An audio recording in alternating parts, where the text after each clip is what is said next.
அந்த 12 வருடங்களாக நிரப்பப்படாதனால அந்த பணியிடம் பத்தவே பத்தாது. மேற்கொண்டு 10,000 பணியிடங்களை அதிகரித்து தமிழ்நாடு முழுசும் உள்ள 25,000 பேருக்கு 25,000 இடைநிலை கல்வி முடிச்சு எக்ஸாம் நியமன தேர்வு எழுதினவங்களுக்கு எல்லாருக்கும் பணி கிடைக்கணும். அதுக்காக அந்த கோரிக்கையை நாங்கள் வைக்கிறதுக்காக இன்னைக்கு சிஎம் சார் ஏர்போர்ட்டுக்கு வரதா தகவல் கிடைச்சது. அதுக்கான கோரிக்கையை சொல்றதுக்காக வந்திருக்கோம். எத்தனை பேர் வந்திருந்தீங்க? எல்லாரும் இதில் அலோவ் பண்ணாங்க. நாங்கள் ஒரு 10-30 பேர் வந்திருந்தோம். அவங்களாம் அங்கேயே லாக் பண்ணிட்டாங்க. சரி, அவங்க அங்கே ஒரு குரூப் அவங்க நின்று பார்க்கட்டும், நாங்கள் முடிஞ்சவங்க இங்கே நின்று பார்க்கலாம்னு சொல்லிட்டு 2 குரூப்பாக பிரிஞ்சு இங்கே வந்திருக்கோம். என்னென்ன பேம்ப்ளெட் வச்சுருந்தோம்? ஃபர்ஸ்ட் ஒன் அப்படியே சொல்லுங்க.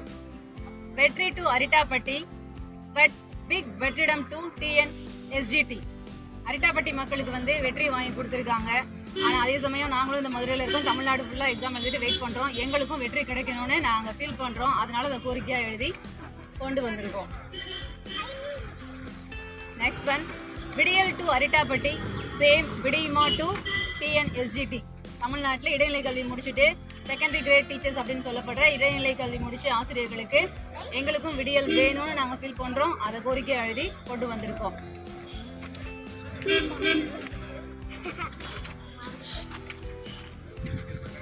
இன்க்ரீஸ் TNSGT 2768 பணியிடங்கள் எக்ஸாம் முன்னாடி அவங்க வந்து அறிவிச்சாங்க. ஒரு 1000 பணியிடங்கள் சேர்த்து அறிவிச்சாங்க. ஃபர்ஸ்ட் 1768 அறிவிச்சுட்டு அதுக்கப்புறம் 1000 பணியிடங்கள் அறிவிச்சாங்க. அது 12 வருடங்கள் கடந்து விட்ட நிலையில மேற்கொண்டு 10,000 பணியிடங்களை அதிகரிச்சு 25,000 பேருக்கும் பணி வழங்கி அவங்க ஆணை கொடுத்தா தமிழ்நாட்டில் 25,000 குடும்பங்கள் மிக சிறப்பாக வாழும். இவங்க எல்லாமே ஒரு மார்க்ல போட்டு விட்டவங்க எக்ஸாம் எழுதிட்டு 10 வருஷமா 12 வருஷமா வெயிட் பண்ணிக்கிட்டு இருக்கோம். ஸோ இதுக்கு மேல நாங்க எப்படி வெயிட் பண்ண முடியும்?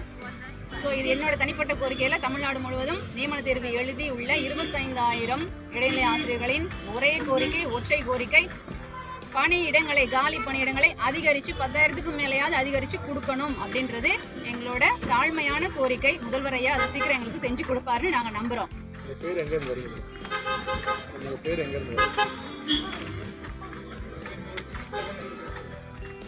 DMK only can give down to TNSGT அப்படின்னு நாங்கள் நம்புகிறோம். ஏன்னா கடந்த 12 வருடங்கள் யாருமே பண்ணுவாங்கன்னு வெயிட் பண்ணோம். யாருமே பண்ணலை. ஸ்டாலின் ஐயா கண்டிப்பாக பண்ணுவாருன்னு மனசு சொல்லுது, கேட்க வந்திருக்கோம்.